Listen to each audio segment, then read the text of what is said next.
whatever I want as president. The government shutdown, now officially the longest in American history. President Trump threatening the future of health care. The president's budget includes a cut of $845 billion to Medicare. President Trump apparently has a lot on his mind, at least according to his Twitter account. Concerns that the new missiles could reach the United States. And ISIS is seizing this chaotic moment to regroup. I have the right to do whatever I want as president.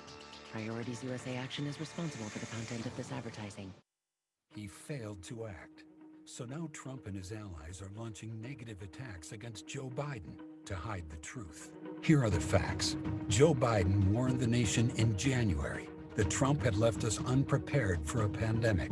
Then, Biden told Trump he should insist on having American health experts on the ground in China. I would be on the phone with China and making it clear, we are going to need to be in your country. You have to be open. You have to be clear. We have to know what's going on. But Trump rolled over for the Chinese. He took their word for it. The president tweeted, China has been working very hard to contain the coronavirus. The United States greatly appreciates their efforts and transparency. China, I spoke with President Xi, and they're working very, very hard, and I think it's going to all work out fine. Trump praised the Chinese 15 times in January and February as the coronavirus spread across the world. It's a tough situation. I think they're doing a very good job. Are you concerned about its potential impact on the global economy? I think that China will do a very good job. Trump never got a CDC team on the ground in China. And the travel ban he brags about? Trump let in 40,000 travelers from China into America after he signed it. Not exactly airtight. Look around. 22 million Americans are out of work, and we have more officially reported cases and deaths than any other country. Donald Trump left this country unprepared and unprotected for the worst public health and economic crisis in our lifetime. And now we're paying the price. All the negative ads in the world can't change the truth. The Forum is Monday through Friday from 9 a.m. until 10 a.m. Central Standard Time, covering topics from local, national, and everything in between. It may not be what you expect to hear, but we will definitely give you what you need to know. That's The Forum. There's liberal news, there's conservative news, and then there's the truth. Join us for the truth.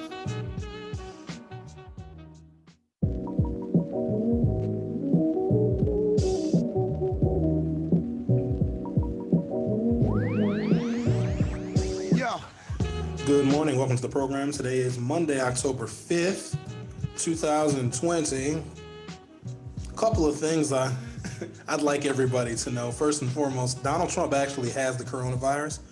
And for those that believe he does not, it's some kind of political stunt or campaign stunt.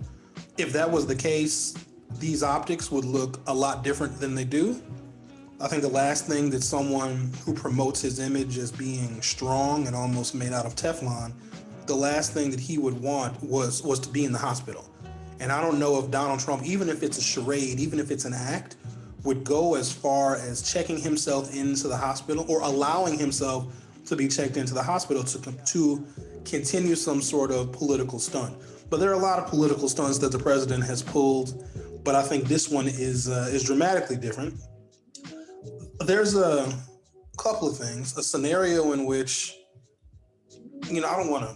I guess anything I say might politicize Donald Trump's illness, but he's in the highest risk category for a number of comorbidities.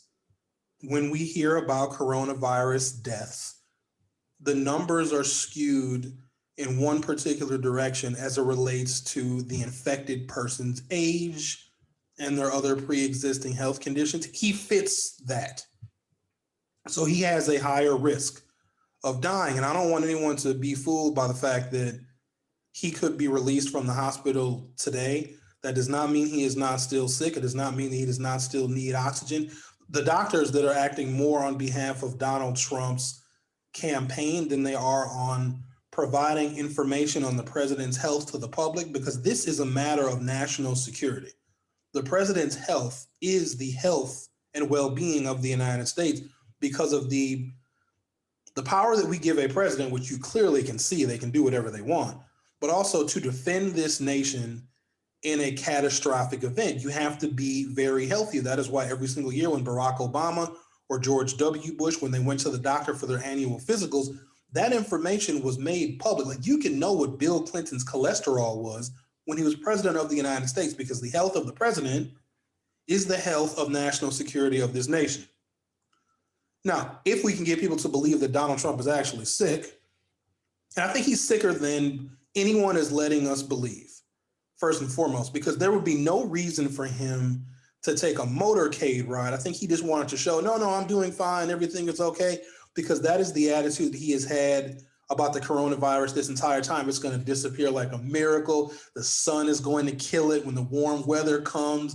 It's not going to survive when the season changes to summer. I think he is still following that false and misleading narrative because he knows this is on his watch. I really hope they don't overturn the Affordable Care Act, because Donald Trump won't be able to get it because he's got a pre-existing condition. That being said, in the event that the president succumbs to this illness, and he's 90%, is it 90% or 90 times? It might be 90 times more likely to die because of his age and his comorbidities than someone who is in the age group of 18 to 29, which Donald Trump says, of course, those are the people that never get the virus, they never get sick. But they're also, that age group is also, and actually it's creeping up to age 45 now, the groups responsible for the precipitous spread, especially in the state of Wisconsin. I posted a heat map of the recent coronavirus infections in the Forum Facebook group, and it looks like a map of fall colors, with Wisconsin showing blaze orange and bright red in our Fox Valley area, the area of our state where the spread is worse. Here's where we're headed for an awful lot of trouble, because we don't know the truth, and all we have to do is speculate. And when we have to speculate with the shoddy information that we are getting from this administration, literally anything goes. But there is a process that exists for when a president is no longer able to serve.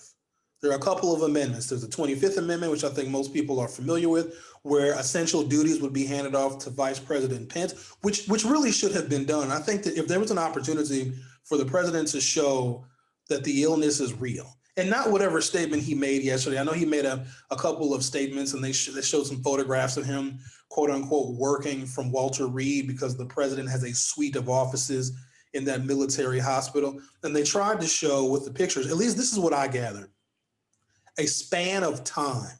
One picture he was wearing a jacket, one picture he was not. One video he's wearing his jacket, one video he's not wearing his jacket. We come to find out, and instead of those pictures showing this span of time where the president is actually working, like one was taken in the morning, and then of course he's still in the office in the afternoon, quote unquote, working. The pictures were 10 minutes apart. And it's little clues like that that lead me to believe that the president is much, much sicker than anyone is leading us to understand, because they're not going to provide that information. Will the people of the United States who are already voting in this election, ballots have been sent out. Something like 63 million ballots have already been sent out in this country, and 3 million have already been returned. This election is very much underway right now as we speak. How do the American people feel about re-electing a president whose health is currently in jeopardy? Because that's something that isn't really spoken about much.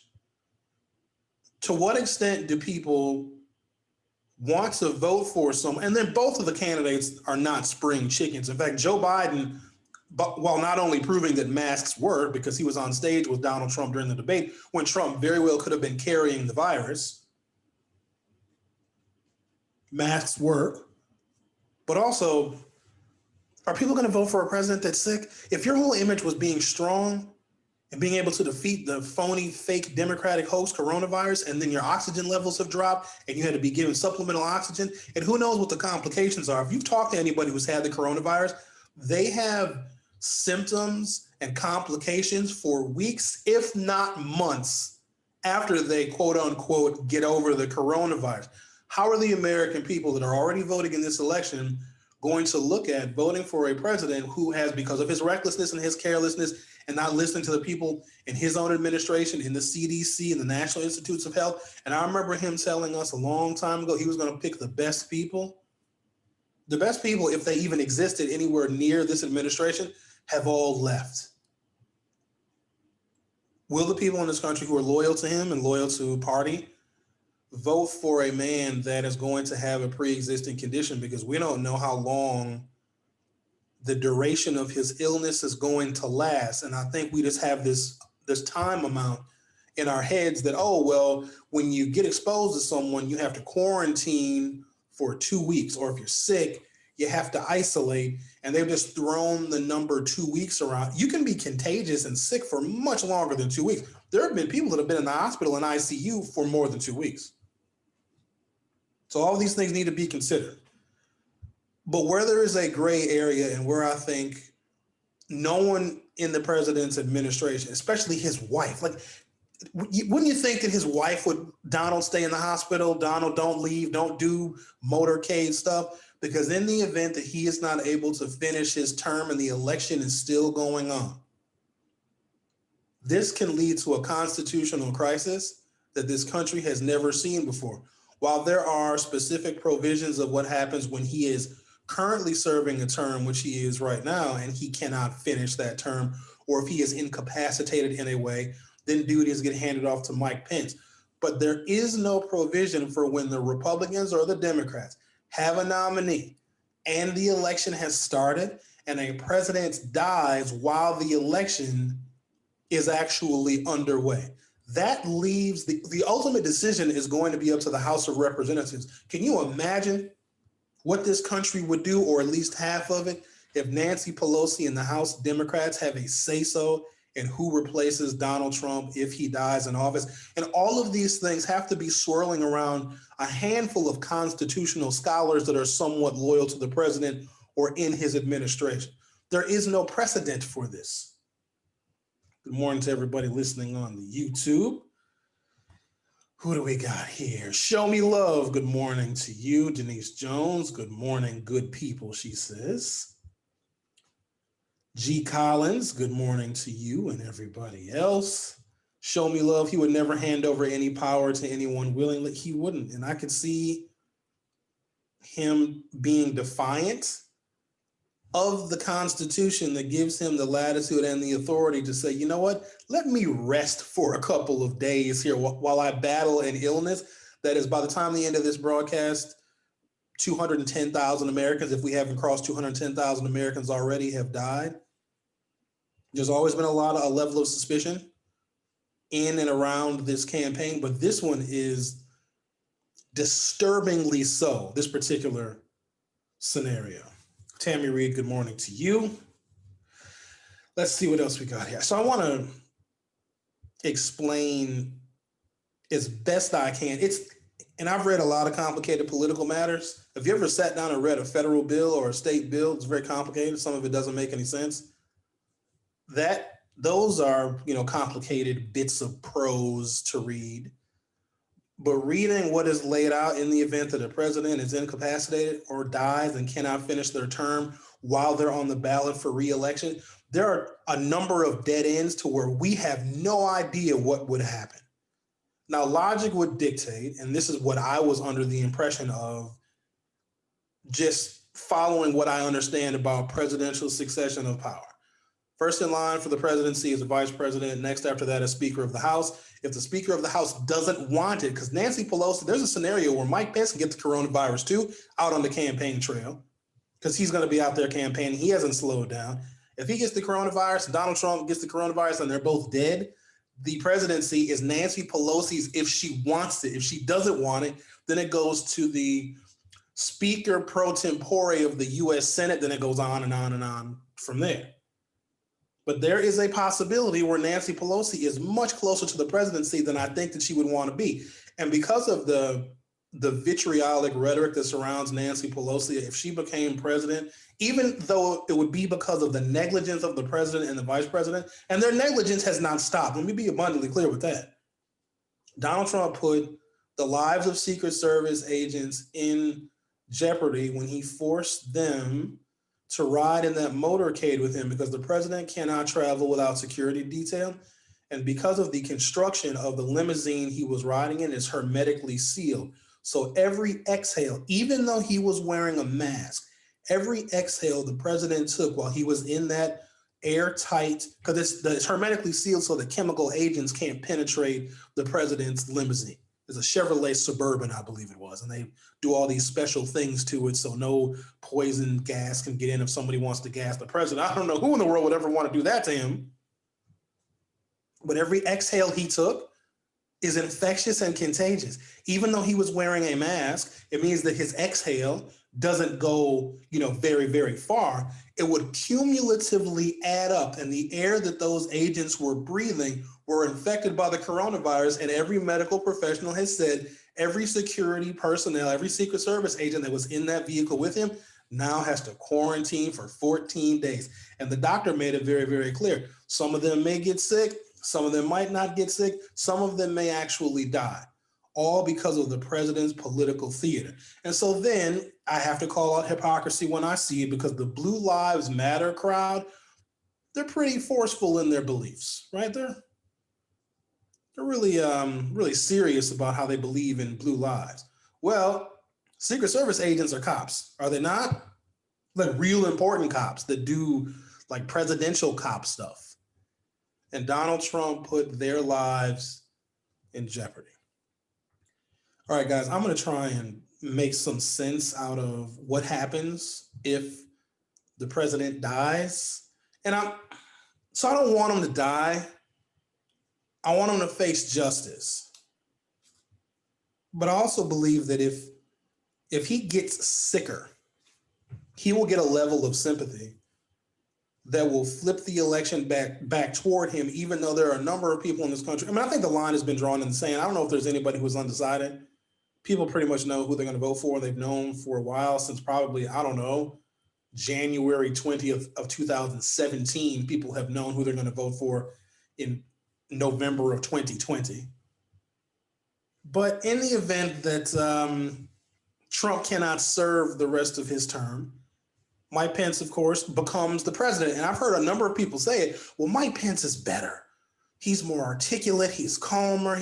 Mike Pence, I would argue, is worse because he knows how the levers of government work better than Donald Trump.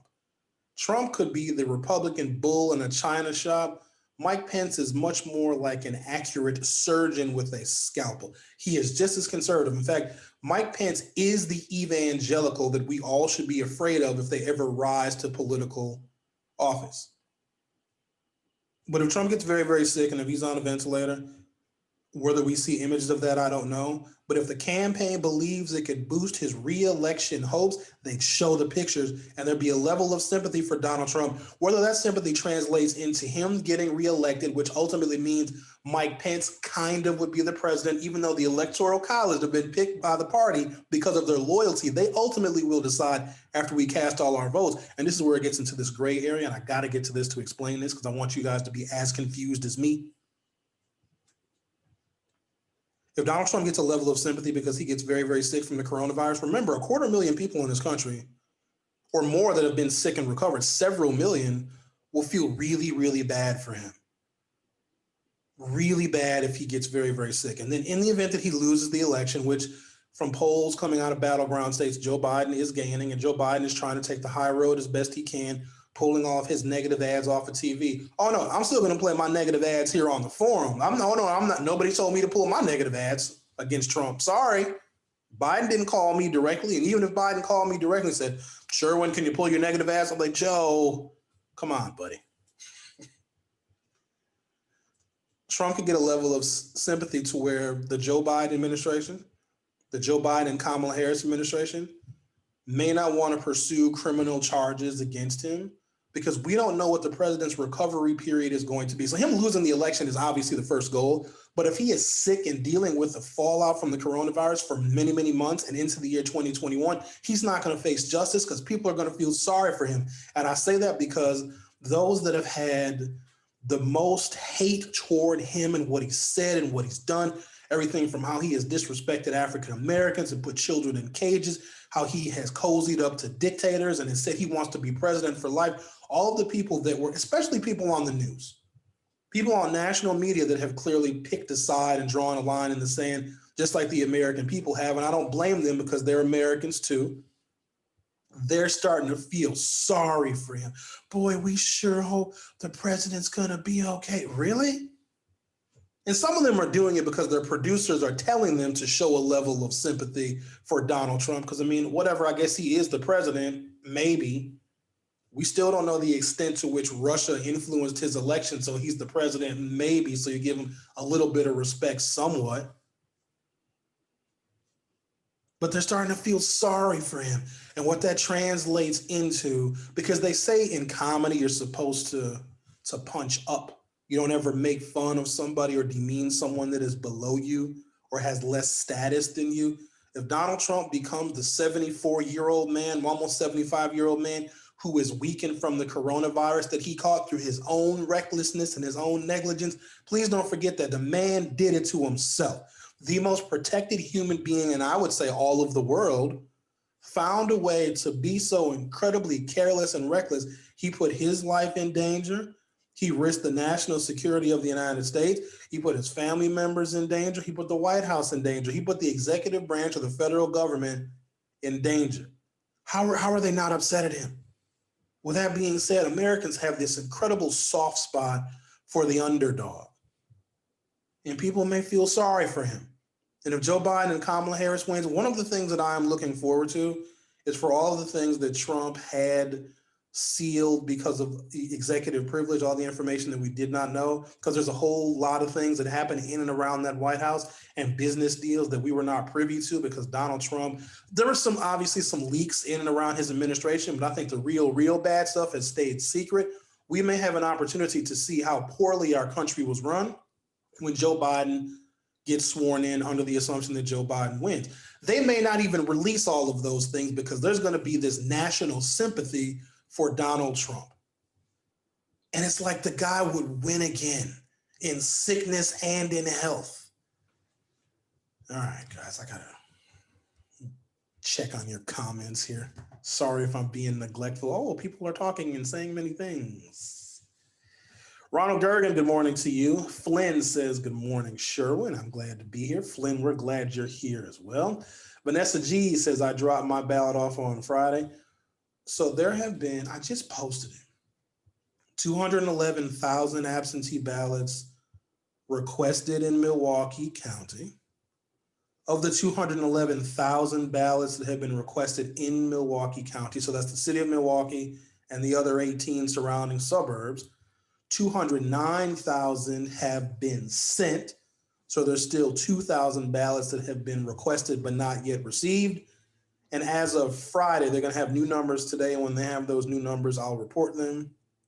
And then on Friday, we're going to talk to the election commissioner, Stephanie Finley. We're going to talk to her on Wednesday. But as of Friday, 63,000 Milwaukee County mail-in ballots have been returned. That's a little low. It's only about 30%. Now you have time, but don't push the time, guys. Okay, let's see what we got here.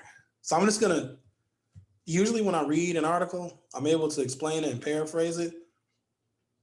This one is too much, and it comes from the Associated Press, and it says, what happens if a candidate for president dies? That's the title of it. Provocative title, but also a very realistic one. From the Associated Press, it's a month before Election Day, and President Donald Trump is in the hospital, infected with a virus that has killed more than 209,000 Americans. What happens in the election, already well underway, should his condition take a turn for the worse? If the president is unable to serve through illness or death, the 25th Amendment makes clear the powers of the presidency transfer to Vice President Mike Pence until the president regains the ability to perform his duties. But what happens if a candidate for president dies before Election Day or right after? What happens if the winning candidate dies before Inauguration Day? And so the reason why I want to go through all of this, because the Democratic nominee is 77 years old, and Joe Biden is exercising a level of caution with everything that he does, and we're glad. And they teased him for it. Joe Biden's wearing a mask all the time. Joe Biden won't come out of the basement. Now do you see why Joe Biden was wearing the mask and didn't come out of the basement? And the first essentially 6 or 7 months of this year, of this election year, Joe Biden has stayed in in quarantine while he's been campaigning, because he also knows that he is in this category of higher risk simply due to his age, let alone whatever his underlying health conditions are.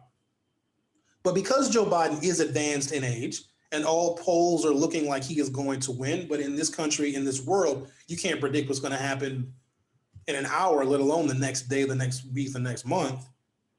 Joe Biden has lived essentially life expectancy for an American man. And in the event that he gets sick sometime during his term, won't we need to know what happens next? Because we are dealing with the oldest individuals to ever run for president in the history of this country. So knowing how the 25th Amendment, in the case of a Joe Biden victory, that would be Kamala Harris, but knowing what the transition is like and what the Constitution says about this process is paramount for us to know, because if we don't know the process, we're going to think that they're cheating some kind of way when a new president is installed. And I don't think the article that I have here is going to shed any light on it whatsoever, because there's so many question marks and dead ends, and this has never happened before scenarios. And you know, when you have that in American government, well, this has never happened before. What do? There's no law, there's no policy. It goes to the courts.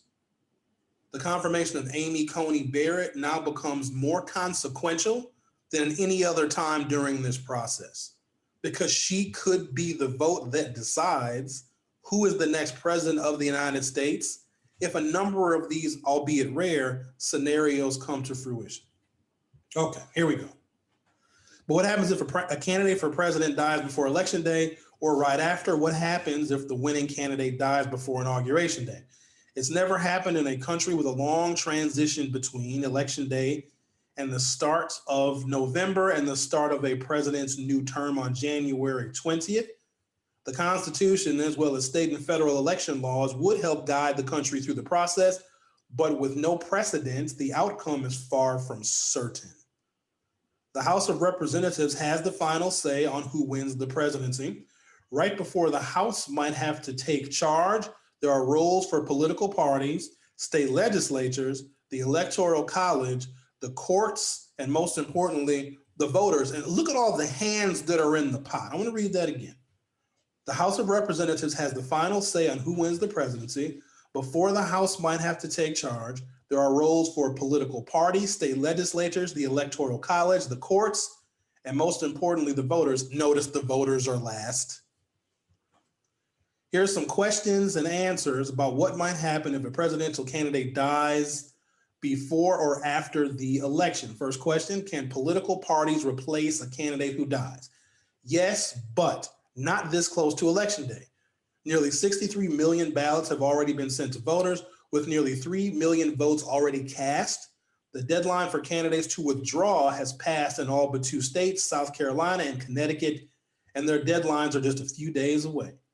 The date of the election is set by federal law, the Tuesday after the first Monday in November, which falls this year on November 3. Only Congress can change the date of an election, which they clearly are not going to do. Quote, it would be impossible to change ballots at this time without delaying the election and starting the voting process all over again, says Richard Hassan, a law professor at the University of California, Irvine School of Law. I don't think Congress is going to do that. Let's go on. But it's important to remember that in a presidential election, voters aren't actually casting ballots for candidates.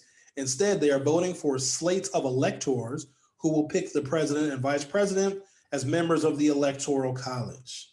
To win the presidency, a candidate must win the backing of a majority of electors, 270, in the Electoral College. In modern US elections, the meeting of the Electoral College is essentially a ceremonial confirmation of the choice made by the voters. This year, it will take place on December 14th. But if the winning candidate is no longer alive, it would be anything but routine. The question is, who would those electors support, says Richard Politis, a constitutional law professor at New York University. What happens if the winning presidential candidate dies after the election? The 20th Amendment says the term of the current president and vice president end at noon, January 20. There is no provision to extend it. The amendment also says if the president-elect dies, the vice president-elect shall be sworn in as president at the start of the new term. And so the question with that is, would that be Mike Pence's first term as president, or would that be Mike Pence continuing Donald Trump's second term? If it's Mike Pence, so Trump dies, I guess heaven forbid, or I hope that doesn't happen, or whatever I'm supposed to say. Trump dies, Pence gets sworn in as the vice president-elect to be president. That's Mike Pence, as I understand it, completing Donald Trump's second term that Donald Trump won in the election, meaning that Mike Pence can run for president, get elected, and then run again. Because Pence would not be serving his elected term as president. He would be finishing Donald Trump's term. There's a scenario in which we could have 12 years of Trump-Pence rule. Now, Pence, of course, would pick another vice president, but do you see how this is kind of scary because there is no precedent set? And if there's any time in American history where we don't want things up in the air, these protocols and procedures on how to move forward need to be set in stone, and they're not. We can't even get American people to wear a damn mask, let alone understand the chain of succession if Donald Trump dies in office. What else we got here? However, the winning candidate doesn't become president-elect until a joint session of Congress counts the votes from the Electoral College and declares a victory, Politis says. By law, Congress is scheduled to formally receive the votes from the Electoral College on January 6th. The new Congress, which will be elected in November and sworn into office January 3rd, will preside. There's a real chance that the Democrats might get the majority in the Senate. There were 6 months ago, there were probably 3 U.S. Senate seats in which the Democrats were competitive in. Then a couple of months passed, then it was 4. Now it's 7. And remember, they only need 3 U.S. Senate victories if Joe Biden and Kamala Harris become president and vice president, because then Kamala Harris could be the tiebreaker if the Senate is split 50-50. Keep that in mind. I shall come back to that in the future. By law, Congress is scheduled to formally receive the votes from the Electoral College on January 6th. The new Congress, which will be elected in November and sworn in office January 3rd, will preside. What happens if the winning candidate dies before Congress declares a winner? Quote, that's the worst, most confusing time, says John Fortier, Director of Government Studies at the Bipartisan Policy Center. They're going to have to figure out what to do with the Electoral College votes cast for a candidate who's dead. This is why Donald Trump needs to, for the sake of not confusing a country that's already sick and confused, he probably shouldn't take motorcade rides. But what do I know? If the winning candidate dies before the Electoral College meets, the electors must coalesce around a replacement candidate recommended by the party, perhaps the vice presidential candidate, and we would assume it would be Mike Pence. For the most part, these people are picked because they are loyal party people, says Fortier. You could have a few stray here or there, but they are not rebels. So the people that are on the Electoral College, they're an actual group of people. The Democrats pick their people, so Wisconsin has 10. We have 20 total because we have 10 electoral votes. And we have 10 people picked by the Democratic Party of Wisconsin to cast their Electoral College votes for the Democrat if they win the popular vote. And then the Republicans pick their 10. I'd imagine whatever the process is to be an elector in this divisive political climate, whoever the Republicans' 10 electors are in the state of Wisconsin are probably insanely loyal to Donald Trump. While you may have a few electors sway, and I think in 2016, there were a number of letters that were written to a handful of electors around the country to have the Electoral College members change their mind and not confirm Donald Trump's victory over Hillary Clinton. Here's what's crazy. The electors, even though they're selected by the political parties, they can vote for whoever they want. A lot of folks don't know that. They are individual people. Now, they are exercising a level of loyalty to party and also to the popular vote. But electors, when they're selected, they can go rogue and select anybody they want. So Joe Biden could win the Electoral College. You may have a bunch of electors that are QAnon people secretly, and they all cast their votes for Donald Trump, who I don't know might be dead. I don't know if he's going to be dead. I don't know if he's alive right now. We don't know. Oh, here we go. For the party's electors, for a party's electors, would have an incentive to coalesce around one candidate, he said, because they wouldn't want to risk throwing the election to the other party, but there is no guarantee that they would all agree on a replacement candidate. Some states have laws that require electors to vote for the presidential candidate who won the statewide vote. Other states could quickly pass laws governing the electors in the event that a candidate dies. So Wisconsin's not going to change any laws because we can't change anything here because of our Republican-controlled legislature and our Democratic governor. So if there's any laws relating to what happens if Joe Biden or Donald Trump win the electoral college vote, but then Donald Trump is no longer the president-elect because he's dead, no law in the state of Wisconsin will be passed to rectify a very confusing situation. The Supreme Court ruled unanimously in July that states may require electors to support the candidate picked by the voters in the election. However, the court left open what would happen if the candidate dies. Thanks, Supreme Court. Nothing in this opinion should be taken to permit the states to bind electors to a deceased candidate. Justice Elena Kagan, appointed by Barack Obama, wrote in a footnote to her majority opinion, if this happens, expect a lawsuit. What is the role of Congress? The 12th Amendment of the Constitution gives Congress the first and final say on who is elected president and vice president. Congress decides whether to accept or reject the slates of electors from the Electoral College and to determine whether a candidate has won the required 270 electoral votes to become president. So ultimately, looks like Nancy Pelosi is going to have her say. This, of course, is in the event that we get spun into this constitutional crisis because Donald Trump is not wearing a mask and still is out there getting more Rona in his system.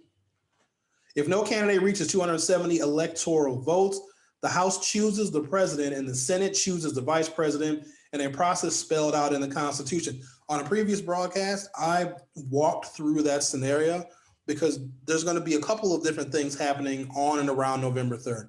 There are going to be the people that are going to cast their ballots in person, and the majority of those people, unless something changes in the next less than a month, the majority of the people that are going to go out and vote in person are going to be Republicans. Democrats are going to cast a larger share, their majority share of ballots in the mail. Well, we know until there's a provision that allows every single state to begin processing those mail-in ballots, it may take weeks before every single vote is counted. But there's also a number of scenarios where every vote is not going to get counted in this election. Some are going to get lost, some are going to get mishandled, some is going to be impossible to reconstruct voter intent because some of y'all are just sloppy when you do stuff and we can't read your ballot. So we can have a scenario where all of the votes are not counted, but based upon the totals that come in on election night. That is why Donald Trump has been so adamant in not wanting mail-in ballots to be counted, because as more of them get counted, that is going to dissipate Donald Trump's victory or his lead and give more electoral college votes and more popular votes in states to Joe Biden, because the majority of Democrats are going to vote by mail. Even though I told y'all not to do that because of this scenario, nobody listens to old Sherwin. We can have an electoral college tie on election night, and there will be court action to stop mail-in ballots from being counted. That is a guarantee, because the more of them that are counted, the less likely the chances of Trump getting reelected. Assuming the man is alive to get reelected, that will hamper his chances. Not only that, ballots that were unsolicited, and so maybe if you signed up through one of your state websites to receive your ballots in the mail, specifically because of the pandemic. And there's also a set of rules as to why you are requesting your ballot in the mail. The Republicans may challenge every single ballot that you received via your request. They may say your request is unconstitutional if you don't fit whatever those parameters are as someone who should be receiving their ballot in the mail. And so every ballot, 63 million ballots that have been sent in the mail, could be called into question. Keep that in mind. In the House, each state delegation gets one vote for president, and they must choose among three candidates who receive the most votes in the Electoral College. Currently, Republicans have a majority in 26 state delegations, but the numbers could change after the November election and a new Congress takes office. The Senate would choose the vice president by a simple majority vote. Election experts said they wouldn't expect the courts to play a role at this point because the Constitution clearly grants Congress the authority to resolve a disputed election for president. The Supreme Court did effectively decide the 2000 presidential election in favor of Republican George W. Bush by ending the recount in Florida, but the court's ruling came before the Electoral College votes were presented to Congress. Quote, it is really in Congress's hands after the electors have voted. Next one. Has Congress ever had to decide the outcome? Congress has decided 3 presidential elections, but it's been almost 150 years according to a history of the House published by that chamber. In the year 1800, Thomas Jefferson and Aaron Burr, from Hamilton. Thomas Jefferson and Aaron Burr tied in the Electoral College vote with 17 electors apiece. After 6 days of debate and 36 ballots, the House chose Jefferson as the nation's 3rd president. Did they talk about that in Hamilton? I didn't know that they tied in the Electoral College. And I watched Hamilton. Sorry, guys, it was overrated. What do you want me to do? Maybe seeing it live is different, but Hamilton was overrated. When everybody was going to see Hamilton, and I looked at tickets because they brought a production to Milwaukee. Side note, the tickets were like $400 each. No. I mean, I paid $400 to see Dave Chappelle, but not Hamilton. And then when I saw it on the Disney, because the Disney has a channel, it has a Disney app with all the movies on it, and I watched Hamilton.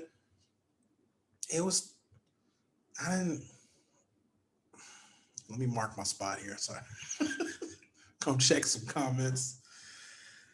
Oh, what do we got here? Vanessa G, I dropped my ballot off on Friday. Lisa Miller says, good morning. Tammy Reed makes all sorts of funny, smiley faces.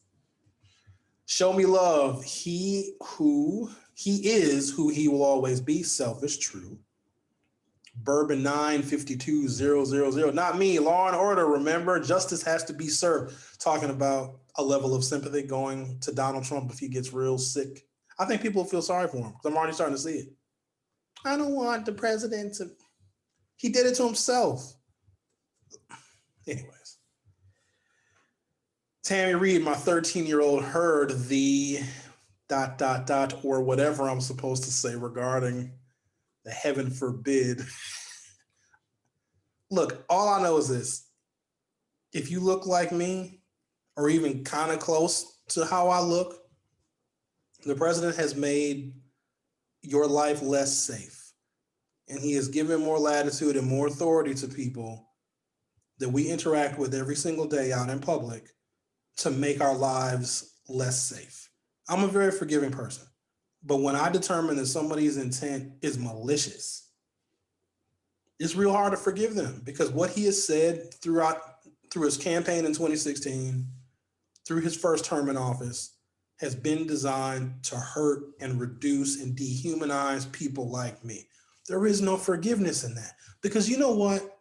If Donald Trump just would have did what Republicans do and just do Republican stuff, then we can disagree politically. Now we disagree personally. We've seen the uptick of violence against Black men, in which I am one. I will always be one. And there's no way that I can forgive someone that allows law enforcement and the entire criminal justice system, which Donald Trump has got a heavy hand in influencing, make my life, make our lives less safe. There is no forgiveness for me. So if y'all want to have, a test for sympathy, I've tested negative for sympathy. Maybe some of y'all are tested positive for it. But I now have to second guess all of my friendships. I got to look at my white friends with one eyebrow raised now. I'm even questioning this new quote unquote black talk radio station they're trying to start in Milwaukee. Went to the website. The whole staff, other than 2 or 3 Negroes, all white people. In every city in which this new black talk radio station exists, it's all white people. And if you guys want to know the details of what it's like trying to do black talk radio when you work for white people, from the moment you start, your days are numbered. Black talk radio fundamentally has to strike at the core of white corporate power. And white corporate power, as much as they say they want Black people to have a voice and they want black talk radio, they don't know what it is. They don't know what they're getting themselves into. Black talk radio can never be under the corporate ownership of white people because they will filter your speech, which is ironic because talk radio is an industry. Freedom of speech, the press are industries. They exist. They make money. They are profitable. And they're also protected by the Constitution. And you can get to a point where you are saying things that are very honest and very truthful about white people and about white power and about white supremacy. And here's where they get mad at you. When you tell white people things they didn't know about themselves, when you can expose things in their history that they never knew existed, and they're going to dismiss it because it's coming from a black person, they're going to think that we're racially biased or that we're just mean-spirited. No. Whenever you tell white people things that they just can't see, and I don't blame them because America teaches a level of blindness to everybody, to overlook stuff. It's impossible to have a black talk radio station. And it was, you know what's crazy? It was when I worked for WRRD, they had went through a bunch of, they changed it to News Talk 1510 because they were trying to find their way because they had a business plan that was destined to fail from the beginning, and they ultimately sold it. So the last radio station that I worked at was purchased by this new group. Maybe they're not new. And they, I don't know, have a level of sympathy for black people. Like we don't have places to air our grievances. And so they wanted to start this black talk radio station. And I mean, I know why you do it. I know why white people want to seize an opportunity to offer something to black people. So it makes them look like they're not sometimes who they really are. But also black people are consumers. So if you can hold black attention, and there's a number of ways in which we can do it. You can hold black attention with music. You can hold black attention with sports. You can hold black attention with a variety of programming on BET, which I don't really watch. And if you can hold our attention, then you can bombard us with advertising. And so let's not be under any superficial impression that there is a level of concern for African Americans to share their thoughts and air their grievances. And part of it is it exposes us. It's revelatory. Because if you have grown up in and around this community, you may not, if you haven't worked with or gone to school with, held, dated, or married somebody of a different race, you don't really know much about them. And you just get bits and pieces about their culture from what you absorb, mostly from social media or traditional media. And so when you have a white corporate empire, I'm going to call it, because they own a bunch of radio stations, and then you have a comfortable place for black people to talk about their issues, black people will expose what we really think and how we really feel, because black talk radio is very different than the white talk radio. White talk radio, while it does get political, when there's no like black murders or no black on black crime that they can sensationalize, you know what white conservative talk radio hosts talk about in the city of Milwaukee? Oh, it was a bit chilly today. I think it's sweater weather. Call our phone line if you think it's sweater weather. I'm not kidding you. There was he's still on the air. There's a host that is on the air right now that did a segment on should we put on sweaters because there's a fall chill in the air. I was like, word? What? Oh, what do we got here? Dorinthia Robinson. Old Sherwin should have spoken up sooner. Old Sherwin ain't stopped flapping his gums since. My parents will tell you, I don't think I stopped talking since I learned how to talk. They're like, oh, Sherwin said his first word. And then it was just, and I think at some point somebody said, well, if you won't shut his mouth, what happens if we put a microphone in front of it? Like, oh. Some people regret it. Show Me Love says Republicans trying to block voters from exercising their constitutional right and duty should be unconstitutional, no matter if voting absentee or in person. You know what's crazy about that? We always say it's your constitutional right to vote. Got bad news for you. It's not. There is no provision in the Constitution that gives individuals the right to vote. What the Constitution does essentially do is kind of leave it up to the states. The Constitution also says you have to be 18, unless they pass a constitutional amendment while I was sleeping.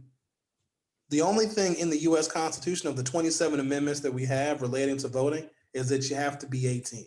That's it. Not who gets to vote, not how you vote, not if your vote is going to be counted, none of that. And so there's a way in which you can exploit the fact that if you deny, now you can violate federal law by stopping and preventing people from voting, but you're not denying someone's constitutional right. Denise Jones, Hamilton was awesome. I went twice. Oh, Denise. I took my grandkids and they loved it. Okay, look, about Hamilton. I knew I was going to get a little bit of pushback. Maybe I'm old. Oh, I am. Look at my face. It's white. They've rapped too fast. I can't believe I just actually said that. I sound like an old person listening. I don't know what are they saying? It was a really interesting way to deliver history because a lot of children, young people they got really into it because they used the cultural phenomenon of hip hop, you're welcome, to talk about history. And it was shockingly accurate from, as I understand it, but it just, I don't know, maybe it moved too fast. Maybe I'm too old. I don't know. What happens if this scenario, Sarah Laguerre says, got to say the person's name first. What happens if this scenario goes to a Supreme Court that only has 8 members and not 9 members, yet there is a tie? So in that event, we want the court to be neutered or neutral. We do. For the only for this scenario. Other than that, we probably want a 5-4 liberal majority, but we don't have that, at least not yet. Because then the House of Representatives, which I know is in firm Democratic control, they have the final say on who the president is. The issue is who is the vice president, because that is selected by the Senate. Now, but not this current House of Representatives class. There's an election November 3rd. The Electoral College doesn't meet until December 14th. So the members of Congress that are elected and that win November 3rd will be the class of House of Representative members that decide the outcome of this election. There's so many moving parts, and if we're not all on the same page with where the law is explicit, then the rumors, the conspiracy theories, the Russian influence, and again, this is all contingent upon Donald Trump dying. And we don't know if he's going to die. In fact, if he does die, God forbid, we won't even know right away. They'll prop him up like Weekend at Bernie's.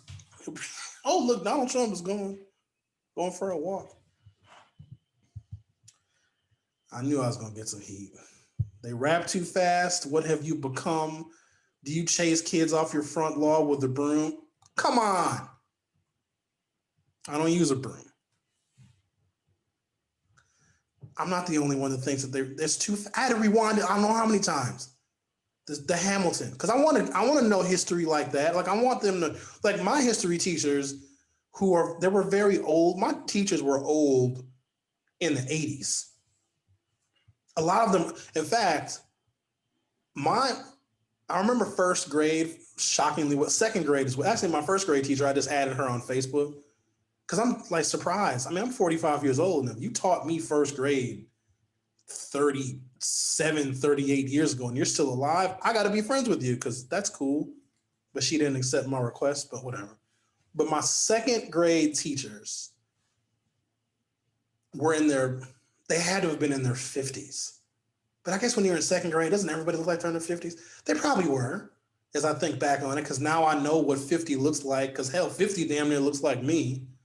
Which means that they probably started teaching in the 1950s. How's that? That's interesting. Loretta Cunningham, actually, thank you, Loretta. Actually, they do rap fast, but I watched it several times to catch on. I don't have that kind of time. It's long. Hamilton was 17 hours long. Oh, speaking of 17 hours. I am going to get back to the Associated Press story on what we're supposed to do if Donald Trump dies, because we don't know if Donald Trump is going to die, but if he does die, we need to know what to do, because, the country. When I was on broadcast radio, we used to do this thing called Election Central. This is when I was on WNOV. WRRD, they didn't want it. I don't know, they weren't really equipped for that kind of stuff. So we would broadcast from when the polls opened until the polls closed. It was a 13-hour marathon. In fact, in the year 2012, I did 2 of those broadcasts, and we called them Election Central.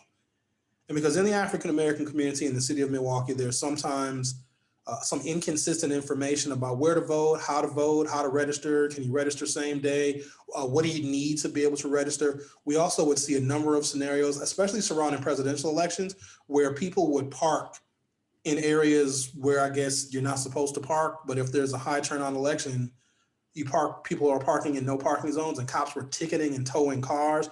And so what Election Central does is it allows people that are in the city of Milwaukee, I guess wherever, but specific to the city of Milwaukee, to call in and report on the air what they're seeing.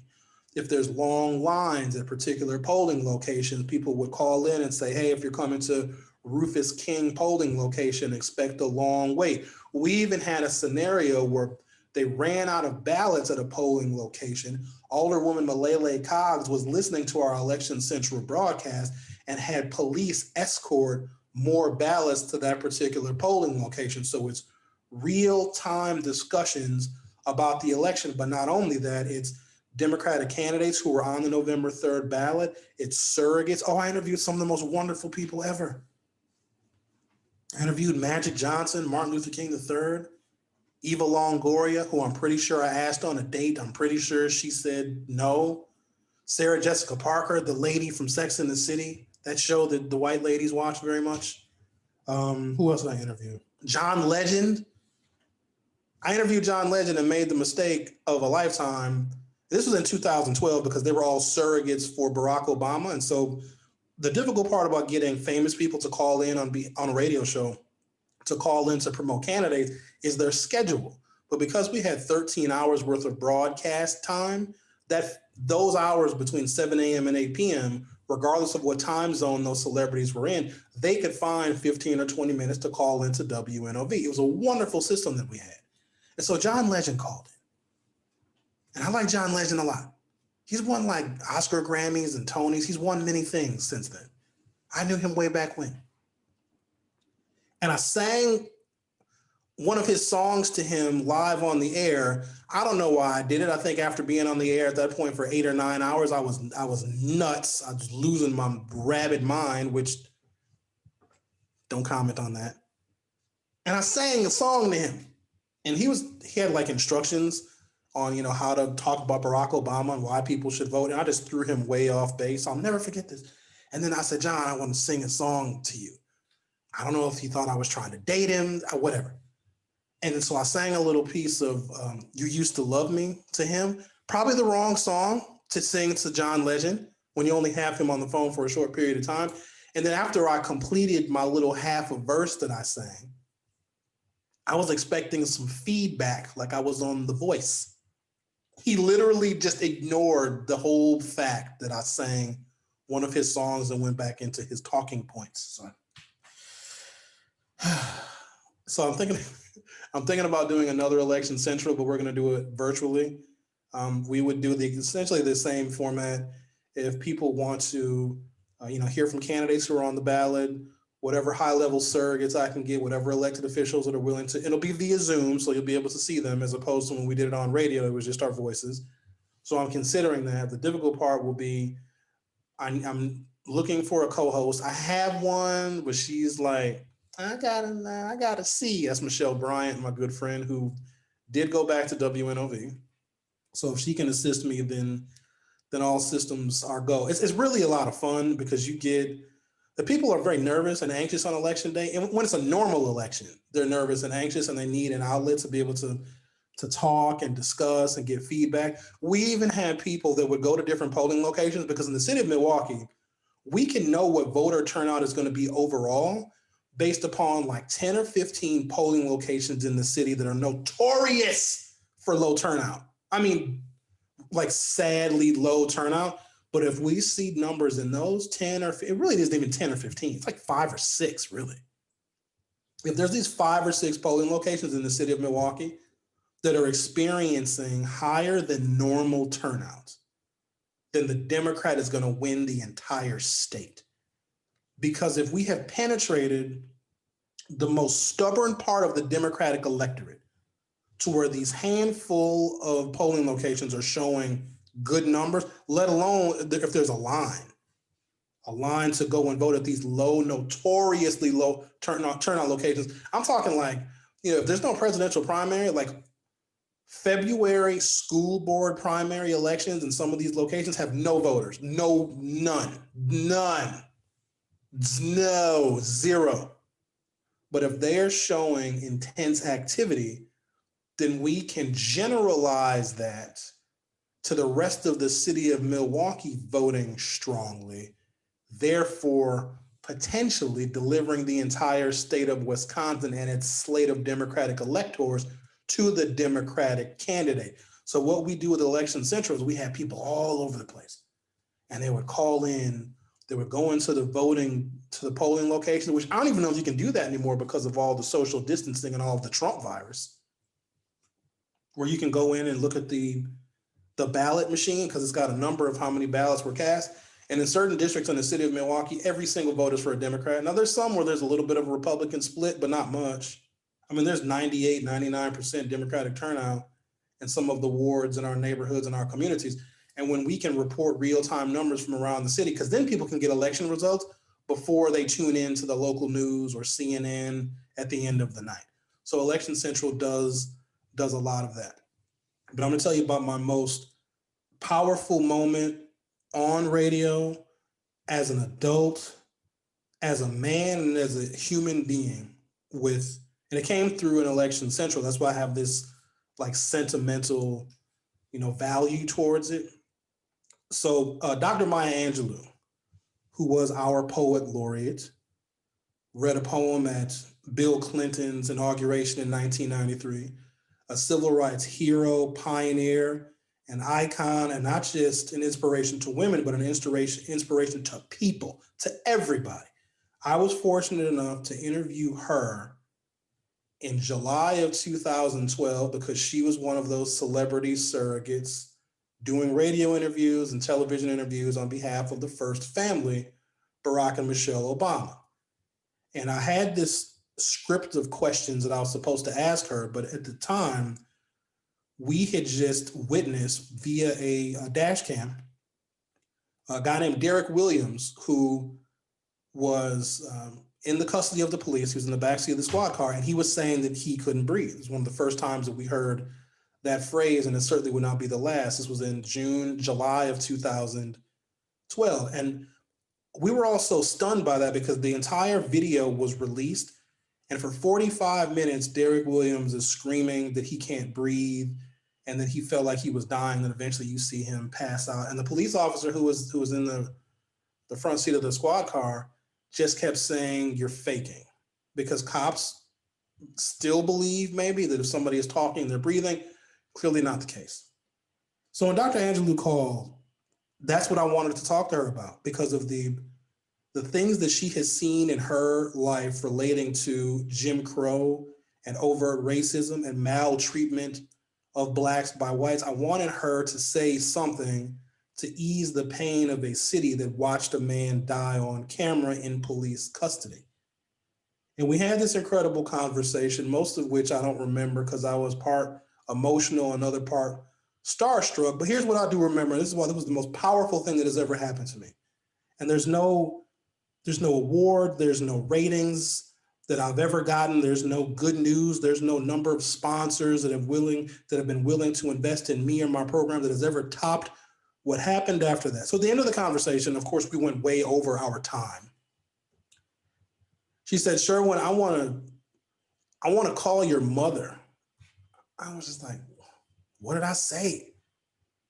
She's like, no, I'm so impressed with you that I want to know who your mother is.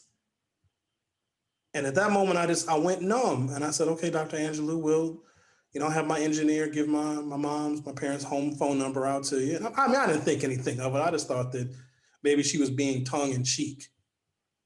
Not only did she call my mother, Dr. Maya Angelou and my mother became friends up until the end of Dr. Angelou's life. Not only that, she would send my mother personally autographed books. And all of that happened because of an Election Central. And will something like that happen again? Probably not, but I don't need it to.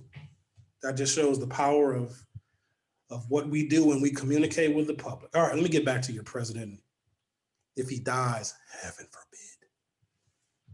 Congress also helped choose the president following the election of 1876 between Republican Rutherford B. Hayes and Democrat Samuel Tilden.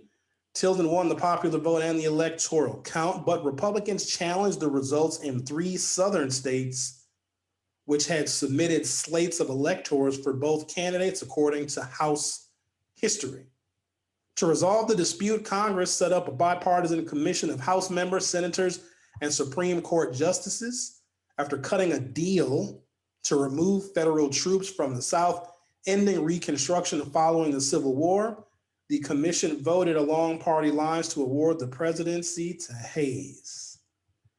Stephen Olemacher is the election decision editor for the Associated Press and put together this story. So here's what I'm going to do. I'm going to copy this link and I'm going to put it in the chat here so you guys can, and those who may replay this video will be able to take a look at this Associated Press story, because I believe that it may have some implications later on in the process. Oh, here, what do we got here? Actually, they do rap fast, said Loretta Cunningham. I might have read that comment already, but I watched it several times to catch on. Sarah Laguerre, we put on the closed caption. Oh, the closed captioning for Hamilton. Nah, the closed captioning might be too fast too. Tammy Reed, the story about John Legend. Yeah, I know. Denise Jones Sherwin, you are too funny. I have no audience here laughing at anything that I say, so I don't know if there's humor in any of this. Tammy Reed says, yes, please do an election central. Sarah Laguerre, I'd be listening. I would have to get who would you guys want to hear from? I do have a couple of what I'm hoping are pretty big interviews lined up for just our daily broadcast, our weekday broadcast here. But I would have to feel a good, I mean, I can talk, but I don't want you guys to get sick of hearing me blah, blah, blah, blah, blah. And I would need a co-host. It's Michelle Bryant that I would like to co-host with me, because she is one of the only people that I ever felt comfortable sharing a microphone with, because it's really, really personal. There's only a few people that when I was sick or unable to perform on any of the radio stations I was at, there's only like 4 or 5 people that I would even let fill in for me. And this was over a 7-year span. And most of them were Black women, because not only do their voices need to be amplified, most of my political understanding came from Black women and Black women leaders in the city of Milwaukee, because they've got a perspective that is unmatched. And it makes sense to me why they are the purveyors of not just the Democratic Party, but sensible politics, because no one gets it worse than them. They are treated the worst. Speaking of Black women, I'm going to say this and I'm going to get out of here. Did you guys see the season 46 premiere of Saturday Night Live? Which was, it was so what I needed. And I was actually going to go to bed until I saw something on the social media. It's like, oh, snap, Saturday Night Live is going to come on. I was like, oh, I need to watch it. And I think it was the cathartic, comedic release that we needed, because the best friend of the left, I don't think it's Nancy Pelosi or any leader. I don't think it's Bernie Sanders or Joe Biden. I mean, they're all our friends, but the best friend that we have that speaks the language that we understand uniquely, it's Saturday Night Live. God bless those liberals. The way they do those sketches and those skits, some of them miss, but when they hit hard. But I was also glad to see Chris Rock, because Chris Rock is in a new series called Fargo, which is on Hulu. It's on season 4 of Fargo, so check it out if you haven't. But sometimes you need a particular type of socially conscious comedy. I remember in 2016, the SNL season after Donald Trump won in 2016, and Dave Chappelle was the host. And the thing about Black comedians is that there's so much social commentary in their comedy. It makes it more than just entertaining, but educational as well, because when you're giving people really tough information about how rough life can be for marginalized people, it goes down easier. The pill is easier to swallow when it's with humor. So I was glad to see Chris Rock a part of the SNL lineup on the season 46 premiere. But then there's a musical entertainment person. You know, they have a musical guest on SNL.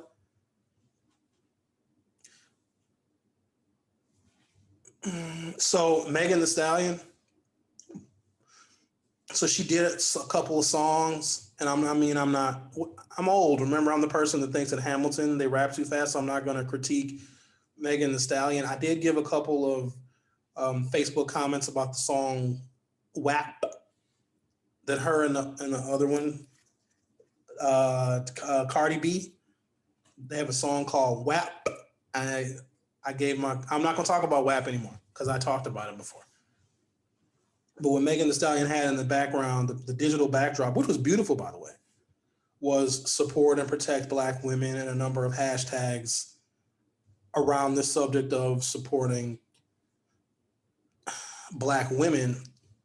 But when I'm watching her performance, Megan Thee Stallion did 2 performances on the season 46 premiere of Saturday Night Live. As I'm watching the performances, there was so much ass, like the whole. And those of you that watched it, I'm sorry if you guys have children listening, but your children know. If your children listen to WAP, then they know what I'm talking about. Thanks, guys. It's been a pleasure. We, of course, will be giving updates as they become available in the Forum Facebook group. Of course, the president's health is top of mind these days, and hopefully we have a little bit more clarity, probably not much, on what happens if the president is incapacitated and unable to continue his term while we are in the middle of not just a pandemic, but also in the middle of an election. Thanks, guys. I'll see you tomorrow.